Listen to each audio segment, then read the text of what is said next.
Hi, I'm Alice. I'm a Celta and Delta qualified English teacher and teacher trainer. And today I want to show you 14 free resources that you can use in your classroom to make lessons more fun and engaging. So let's get straight into it. Number one, we have Library of Short Stories. This is great if you want your students to focus on extensive reading. I would give this as homework because again, they're a bit longer. The pro is that obviously it's free. The con is that most of them are kind of older stories, I would say. You have the classics, obviously, because it's copyright free. But hey, free reading materials, so why not? Number two, we have Breaking News English. I love this one because it's contemporary. They're not reading about something that is a bit out there. These are actual news, only they are graded. And you have different levels. The one thing that I love about this is that you also get activities, as you can see. And they really made an effort to make sure that it's integrated skills. So you have listening, you have reading, you have writing, you have speaking. There's a bit of everything, which is just great. There's also grammar, vocabulary. Obviously, there's so much that you would pick and choose, but it's great because you have access to different topics, stuff that it's supposed to be interesting and contemporary. And then you also have exercises that you can obviously then customize or simply pick and choose. Similar to this, we have news in levels. These tend to be shorter, but it's the same concept. You have different levels that you can choose. And you also have the listening for it. It's not my favorite because it's not natural language use, but if you do want to use it, you also have that option, which is always good. Then we have Story Dice.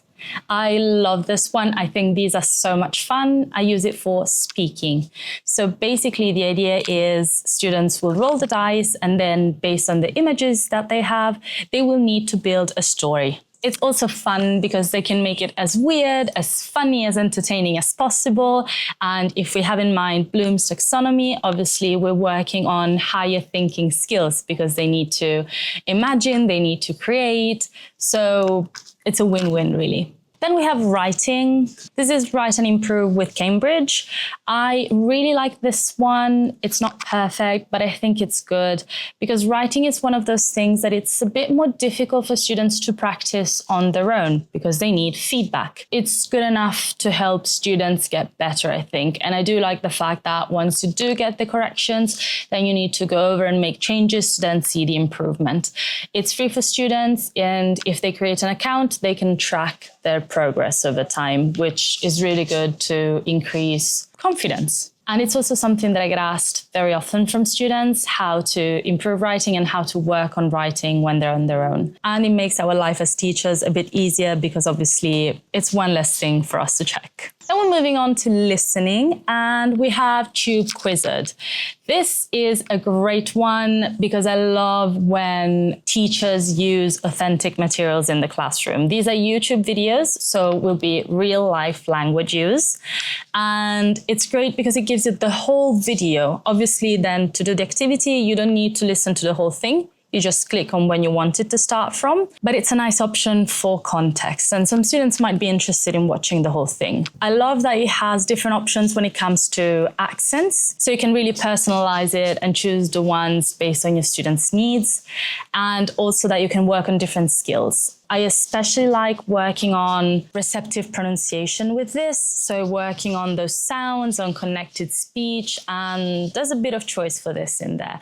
But then you can also do other things, grammar, vocabulary, you have different levels. So this is a really great one. I use it a lot and students really enjoy it usually. Then we have Movie Your English. This is not perfect, but it's good. The idea is that you have almost a mini lesson plan because you have from the lead-in up until the production stage. The idea is that you watch a whole film. You don't really have to do that. What I would do is maybe do flipped lessons. So you watch the film at home and then you can move on with the activities the day after in class. The activities are quite good and they have already been created, so it's less work for you.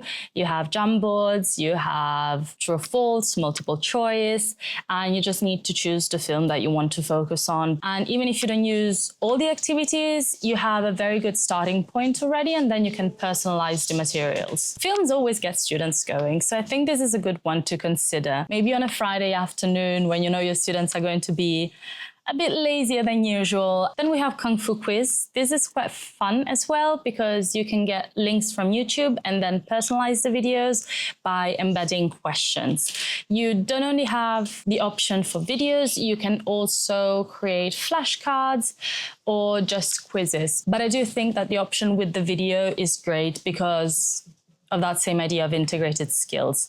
So you work on listening, but at the same time, you might be working on a grammar point, a vocabulary, and so on. The nice thing about this is if you're feeling a bit lazier than usual, you can also just use someone else's materials, or if you're not 100% convinced, but you like the idea, you can personalize them. Then we have an absolute classic, ESL songs. I've been using this since I've started teaching. I think it's great for guided discoveries to ease in a grammar point. I mean, a classic is the U2 song, I Still Haven't Found What I'm Looking For, to teach the present perfect. Some of them, you will just have the lyrics, while other ones, you also have activities. Having the lyrics, I think, is still helpful because then what you can do, and what I usually do, if that's the song I want to use, I'll just copy and paste the lyrics and remove the words that I want students to listen for. As I said, this is a nice way to present the language, and if done properly, you can use it for a guided discovery. So after the fill-in,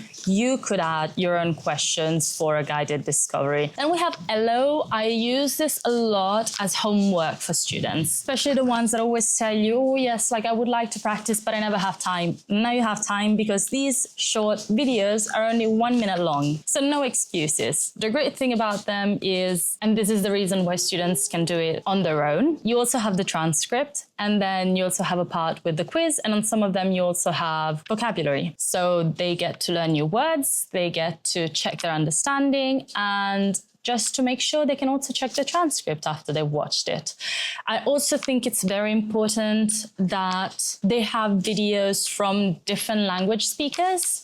So it's not just native speakers, but also speakers of other languages, which, since most conversations happen between non-native speakers, it's good for them to be exposed to as many different accents as possible. This is one of my favorites ever. I love Play Phrase Me. It's not for English language teaching technically. It's a site for cinema archaeologists, but it works wonderfully for English language teaching. I think students love it. For the free version, you will hear clips from 5 different films or TV series, which is more than enough. And then you can put in another sentence, and again, it will happen again. So we don't need more than that. But since, again, it will be different accents, different contexts, to be exposed to real languages, it's a lot of fun. And then students, once they know that they can use it on their own, start going crazy with it. Then kind of similar to this, we have YouGlish. YouGlish gives more context, though, because it's not just that sentence. You can actually watch the whole video, which is not really the point. But what's nice about this is that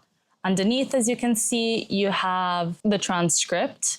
You can choose different accents, which again is great, and you can put in the word. I love giving this to students as a self-learning tool, because the problem with checking for the pronunciation of the word on their own, they will get something that is generated by AI, which is not how humans sound. I don't like that. So I'd much rather have them using a tool like this. The language is in context, so it will not just be that. TED is great for video lessons. I would suggest to use this for higher levels though. B1 if you pick a video that is shorter and not that complicated, but either B2 or C1 would work really, really well. Here you will need to do a bit more, as in they're not actual lessons. So you'll need to come up with your own lead-in and pre-listening activities, then the video.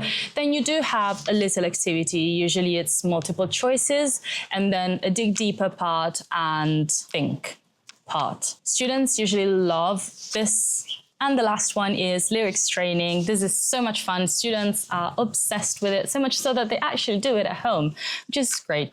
It's another way of doing homework, I guess. Again, you work on your listening skills, but at the same time, it's a lot of fun. So I do it in class either when I see that students kind of need a pick-me, or the last 5 minutes of lesson, or a lot of them actually tend to then do it at home on their own, which a win is a win, as long as they practice English, you know? Hi again. If you've enjoyed this video, please consider subscribing, liking, and sharing this video.